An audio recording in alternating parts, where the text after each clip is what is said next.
কর্তারা কখন নির্দেশ দিবে তখনই তারা তাদের কার্য সম্পাদন করবে এবং 10টার পর থেকেই সে নির্দেশ আসার পরেই, যেটা শহীদ আশরাফের কথা বলা হলো, আমরা অ্যাকশনে যাব। তারপর থেকে আস্তে আস্তে পর্যায়ক্রমে এই অ্যাকশনগুলি শুরু হয়েছে। যদি আপনি তাদেরকে সরিয়ে দেওয়ার জন্য, শাপলা চত্বর থেকে সরিয়ে দেওয়ার জন্য আপনার বাহিনীগুলি এবং সরকার তাদেরকে সরিয়ে দিয়েছে, হটিয়ে দিয়েছে, তারা তাদের স্ব অবস্থানে চলে যাবে, তাহলে 14 কিলোমিটার ডাউনে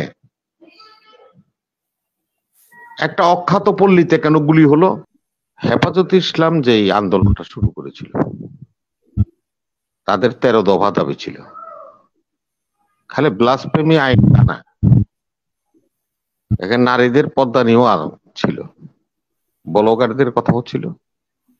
সর্বমোট 13টা দাবি নিয়ে তারা সারা দেশে জনমত সৃষ্টি করেছে। গত 1 বছর তারা সভা করেছে, সমাবেশ করেছে বিভিন্ন জেলা লেভেলে, বিভাগীয় লেভেলে, এবং পরবর্তীতে আলটিমেটাম দিয়ে তারা টাকার সমাবেশের ডাক দিয়েছিল শাপলা চত্বরে। এটা কিন্তু ওপেন সিক্রেট।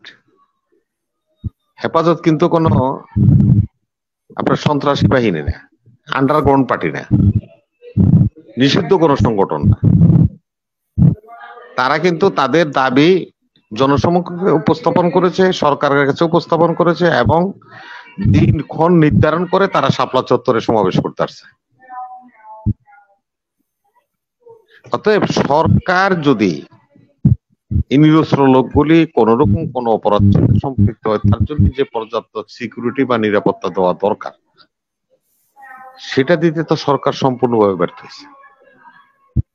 সরকার কখন নিরাপত্তা দিতে আসলেন? রাতে 10টার পরে।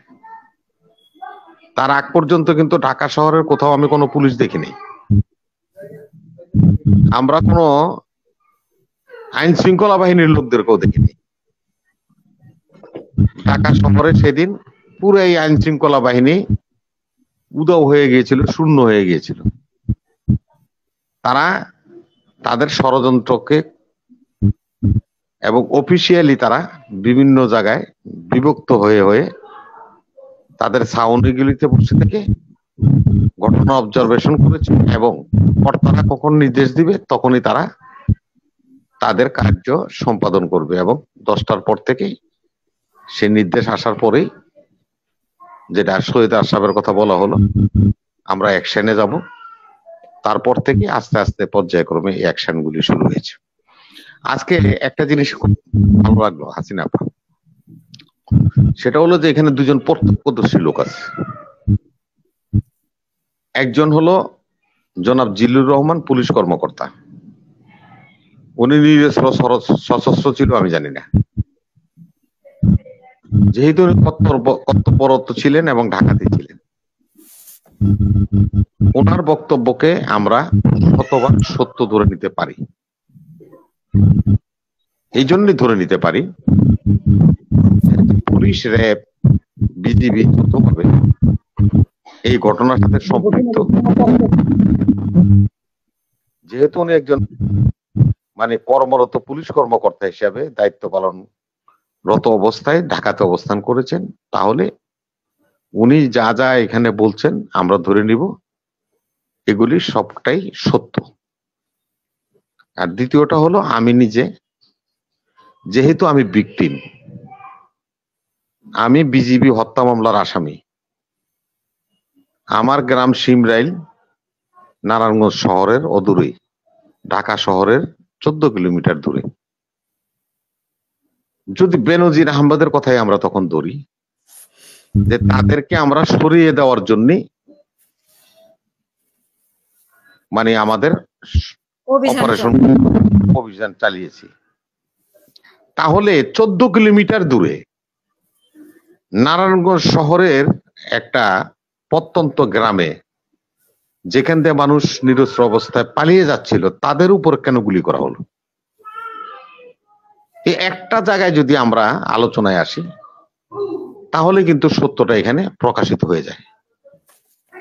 যদি আপনি তাদেরকে সরিয়ে দেওয়ার জন্য, শাপলা চত্বর থেকে সরিয়ে দেওয়ার জন্য আপনার বাহিনীগুলি এবং সরকার তাদেরকে সরিয়ে দিয়েছে, হটিয়ে দিয়েছে, তারা তাদের স্ব অবস্থানে চলে যাবে। তাহলে 14 কিলোমিটার ডাউনে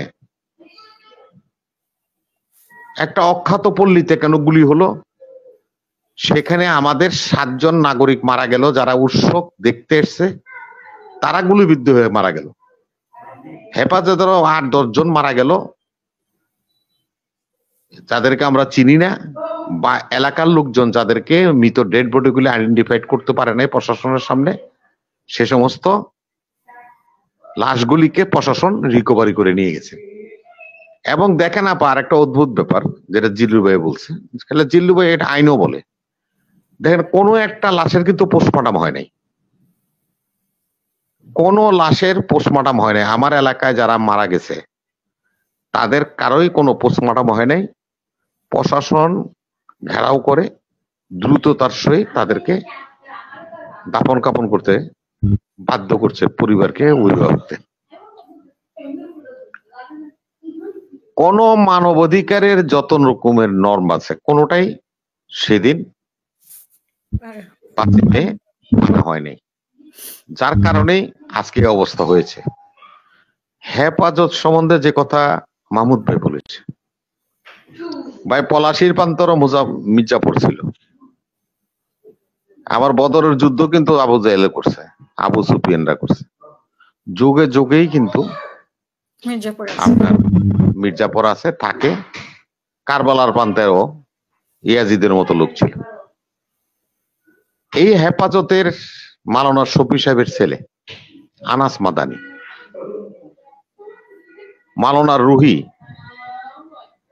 যাত্রাবাড়ি মাদ্রাসার যিনি পরিচালক মাহমুদুল হাসান এবং ফরিদউদ্দিন মাসুদ, এরও কিন্তু হেফাজতের নামদারি নেতা।